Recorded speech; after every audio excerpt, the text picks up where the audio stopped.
जय श्री कृष्णा। कैसे हैं आप लोग फ्रेंड्स? आज की चर्चा जो होने जा रही है वो चंद्र, शुक्र और शनि के मिलन से बनने वाले महायोग के बारे में हम चर्चा करने वाले हैं।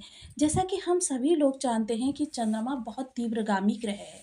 चंद्रमा इतनी तीव्रता से गोचर करता है कि जिस समय चक्र को शनिदेव 30 वर्षों में कंप्लीट करते हैं, चंद्रदेव उसे मात्र 28 दिन में कंप्लीट कर लेते हैं। चंद्रमा को गति का कारक माना जाता है। चंद्रमा मन के कारक होते हैं। चंद्रमा आपके धन में निरंतरता के कारक होते हैं। बहुत से लोगों के बर्थ चार्ट में चंद्रमा जिनकी स्थिति खराब होती है, क्या होता है उनके लिए स्थितियाँ किस प्रकार होती है, कभी घी घना, कभी मुट्ठी भर चना, कभी वो भी मना। यानी किसी दिन उनको लाखों करोड़ों की इनकम हो जाएगी, कभी हजारों में रह जाएगी और कभी शून्य पर पहुंच जाएगी। कभी कभी तो उन्हें फाका करके भी रहना पड़ता है।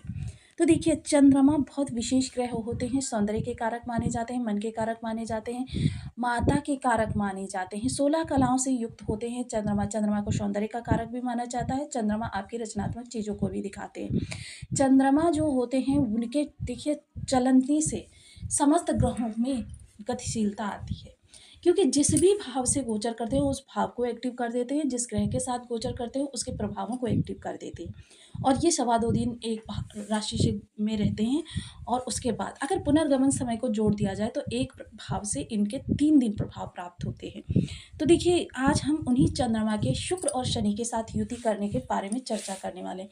शुक्र के साथ चंद्रमा के संबंध जो है बहुत ही उत्तम है, क्योंकि चंद्रमा और शुक्र के प्रभाव लगभग एक जैसे ही कहे जाते हैं।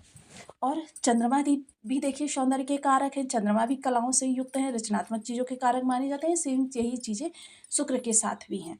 तो चंद्रमा और शुक्र का साथ बहुत ही उत्तम माना जाता है, लेकिन चंद्रमा की युति जो होती है वो शनि के साथ विष दोष का निर्माण करती है। विष दोष यहाँ पर आपको प्रभावित कर सकता है, लेकिन अगर आपके बर्थ चार्ट में भी विष दोष बना हो, क्योंकि ब्रह्मांड कुंडली में क्योंकि 13 अंश से कम का डिफरेंस होगा, तभी दोनों ग्रह एक दूसरे को प्रभावित करेंगे। देखिए, ये मीन राशि से बन रहा है तो यहाँ पर चंद्रमा जो है दिग्बली अवस्था में होंगे, क्योंकि प्रथम भाव है, दूसरा मीन राशि है। मीन राशि जो है इनके परम मित्र की राशि है। वहीं शुक्र का इनको प्रभाव प्राप्त होगा और शुक्र के प्रभावों को जब ये आत्मसात करेंगे तो क्या होगा कि चंद्रमा को बल प्राप्त होगा, जिससे विष दोष जो होगा, और जिन लोगों को प्राप्त भी होगा उनको कह सकते हैं 70-30 का रेशियो प्राप्त होता हुआ दिखाई देगा। इस समय काफ़ी लंबे समय तक कह सकते हैं, लगभग 15 दिन आपके लिए किसी ना किसी प्रकार का योग निकल कर आ रहा है। ये योग आपको किस तरीके से प्रभावित करते रहेंगे इसके बारे में हम समय समय पर आपके साथ चर्चा करते रहेंगे। तो देखिए, यदि आपकी लग्न में 12 नंबर बना हुआ है तो ये राशिफल आपके लिए है। यदि कुंडली में कहीं भी चंद्रमा के साथ 12 नंबर बना हुआ है तो ये राशिफल आपके लिए। कुंडली ना होने की स्थिति में आप इसे नाम राशि से भी देख सकते हैं। यदि अभी तक आपने अपने इस चैनल को सब्सक्राइब नहीं किया है तो प्लीज़ सब्सक्राइब कर लीजिए, वीडियो को लाइक कर दीजिए, चैनल को शेयर कर दीजिए। इससे होगा क्या कि हमारे आने वाले हर वीडियो की नोटिफिकेशन मिल सकेगी आपको सबसे पहले। एक प्यारा सा कमेंट करना बिल्कुल ना भूलें। कमेंट से हमें बहुत मोटिवेशन मिलता है, हौसला मिलता है और ये पता चलता है कि आप और क्या जानना चाहते हैं। तो देखिए, चंद्रमा जो होते हैं वह आपके जीवन में बेहद महत्वपूर्ण रोल निभाते हैं, क्योंकि देखिए आपके मन की स्थिति किस प्रकार से, क्योंकि हमारे पुरातन काल से कहावत चली आ रही है, मन के हारे हार है, मन के जीते जीत। यदि किसी कार्य को करने के लिए आपका मन ठान लेता है कि ये कार्य मुझे पूर्ण करना है, तो कार्य वो कितना भी मुश्किल क्यों ना हो, आप उसे पूरा करने के बाद ही दम लेते हैं।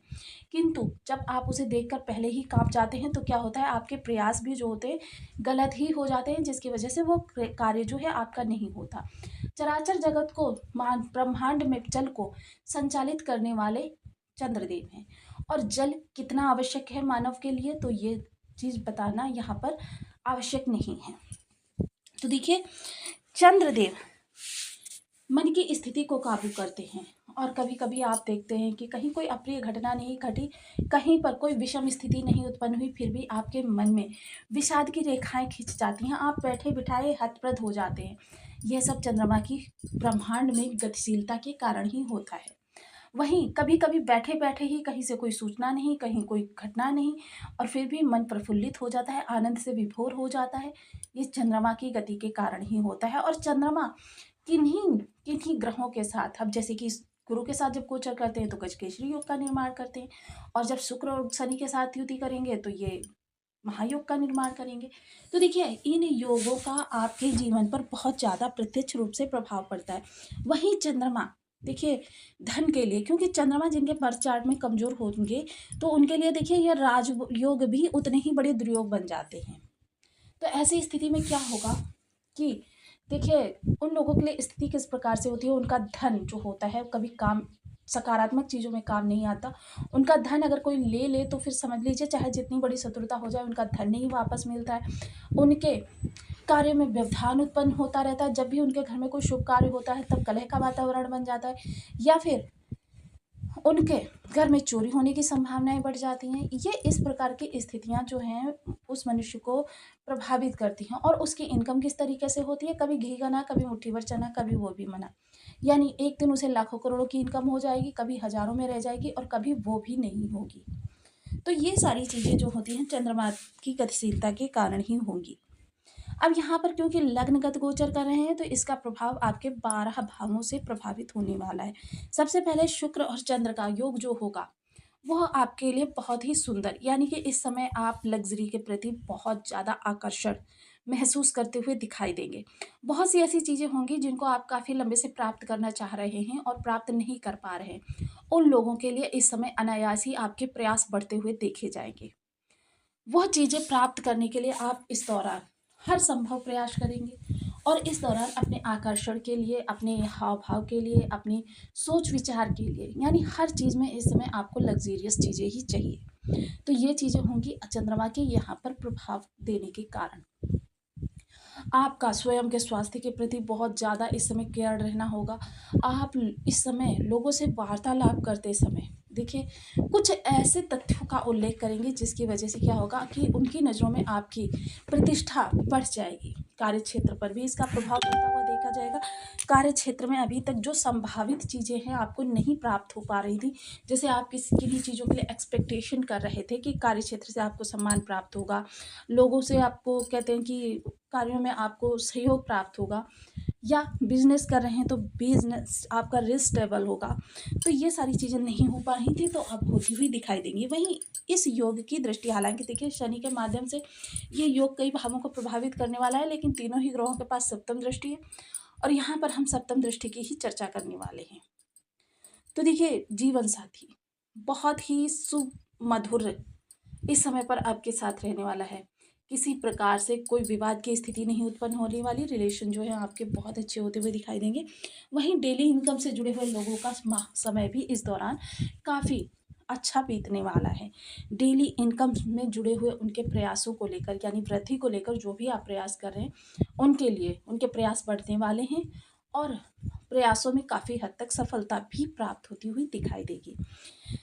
व्यापार से जुड़े हुए लोगों के लिए देखिए जो लोग फूड से जुड़े हुए व्यापार कर रहे हैं या फिर लग्जरियस कारोबार कर रहे हैं, माइनिंग से जुड़े हुए कारोबार कर रहे हैं, कंस्ट्रक्शन से जुड़े हुए कारोबार कर रहे हैं, या फिर खदानों से जुड़े हुए कारोबार कर रहे हैं, ऑयलिंग के कारोबार कर रहे हैं, या किसी भी प्रकार से जीवन में आपके इन चीज़ों का समावेश है, होटल मैनेजमेंट कर रहे हैं, इन सब चीज़ों के लिए इस समय काल सबसे बेस्ट समय काल है। इस समय आपका बिजनेस अप्रत्याशित रूप से आगे बढ़ता हुआ देखा जा सके। आप अपने कार्यों को आगे बढ़ाना चाहते हैं या इनमें विस्तार करना चाहते हैं, ये सारी चीज़ों के लिए बहुत अच्छा समय काल है। हालांकि देखिए यह सबसे ज़्यादा प्रभावित उन लोगों को करने वाला है जो लोग अपने होम टाउन से दूर रहकर, यानी विदेश, क्योंकि जब विष दोष बनता है वह उस समय पर जो अपने नए कार्य स्टार्ट करना चाहते हैं या नए कार्यों को बढ़ाना चाहते हैं उन लोगों को विदेश में सफलता प्राप्त होती है, होम टाउन में सफलता नहीं प्राप्त होती है। और साथ ही साथ देखिए अगर आपके बर्थ चार्ट में भी ये योग किसी भी तरीके से, क्योंकि चंद्रमा और शनि का किसी भी प्रकार से संबंध अगर बन रहा है तो फिर आपके लिए यह स्थिति बहुत ज़्यादा बड़ी, और अगर आपके बर्थ चार्ट में बना हुआ है तो तुरंत आप अपने कार्य कारोबार को विदेशों से जोड़ दीजिए। अब विदेशों से जोड़ने का मतलब ये थोड़ा ना होता है कि सारा कार्य उठा लीजिए और विदेश में जाकर रख दीजिए। देखिए इसके लिए आपको करना क्या है, आजकल ऑनलाइन चल रहा है सब कुछ। अपने प्रोडक्ट्स को या अपनी जो भी जॉब है उससे संबंधित चीज़ों को आप ऑनलाइन विदेशों से जोड़ दीजिए, आपके लिए सफलता के द्वार खुल जाएंगे। वहीं शुक्र और शनि देखिए मेजर प्लेनेट माने जाते हैं धन के लिए। दोनों का ही प्रभाव बहुत बड़ा होता है और चंद्रमा की विशेषता होती है, वो जिस भाव में होते हैं, जिस भाव से सप्तम होते हैं, दोनों ही भाव को एक्टिवेट कर देते हैं। अब देखिए चंद्रमा जिन लोगों के बर्थ चार्ट में निगेटिव बैठे होंगे, उन लोगों को नकारात्मकता ही प्राप्त होने वाली है। कारण देखिए चंद्रमा को बलि रखना बहुत ज़रूरी होता है, क्योंकि चंद्रमा एक्टिवेट के कारक होते हैं। जैसे आप किसी चीज़ को देखते हैं कि किसी एक चीज़ से संबद्ध होते ही क्या होता है, उसमें एक्टिवेशन हो जाता है। किसी बटन को स्विच करते ही क्या होता है, वो मशीन चल पड़ती है। सेम यही स्थिति कि चंद्रमा जिस भाव में जाते हैं, उस भाव में बैठे हुए ग्रह को और उस भाव को दोनों को एक्टिवेट कर देते हैं। ये एक स्विच की तरीके से काम करते हैं। तो देखिए इनको तो बलि रखना बहुत ज़रूरी होता है। आप स्विच में कोई खराबी होगी तो फिर वो ग्रह नहीं एक्टिव हो पाएगा और वो भाव भी आपका गलत तरीके से चलेगा। इसके लिए देखिए आपको ओम सोम सोमाय नमः इस बीज मंत्र का 1 माला, 2 माला, 5 माला, 7 माला, 11 माला का जप नियमित अपनी सुविधानुसार करना है। चंद्रमा के अधिष्ठात्र देव होते हैं जो वो भगवान भोलेनाथ जी होते हैं। भोलेनाथ जी की आराधना या सोमवार का व्रत आपके लिए फलदायी रहेगा। या फिर चंद्रमा को सोमवार को शिव सहस्त्र नाम का जप करते हुए शिव जी का दुग्धाभिषेक करें, बहुत अच्छे प्रभाव आपको प्राप्त होंगे। या फिर पूर्णमासी की शायम को, रात्रि को, जब चंद्रमा की चांदनी छिटकी हो, चंद्रमा की चांदनी में ही बैठकर जितना अधिक आप ओम सोम सोमाय नमः का जाप कर लेंगे, उतना ही चंद्रमा आपके रिचार्ज हो जाएंगे। समझ लीजिए कि कम से कम आप 10 से 20 माला का जाप प्रत्येक पूर्णमासी की रात्रि को संकल्प लेकर करें। आप देखेंगे उस महीने आपके लिए चंद्रमा के प्रभाव में काफ़ी सकारात्मकता बढ़ जाएगी। तो इनमें से कोई भी उपाय करके आप लाभान्वित हो सकते हैं। तो आपको वीडियो कैसी लगी मुझे कमेंट बॉक्स में ज़रूर बताएं। चैनल पर न्यू है तो प्लीज़ वीडियो को लाइक शेयर, चैनल को सब्सक्राइब करना बिल्कुल ना भूलें।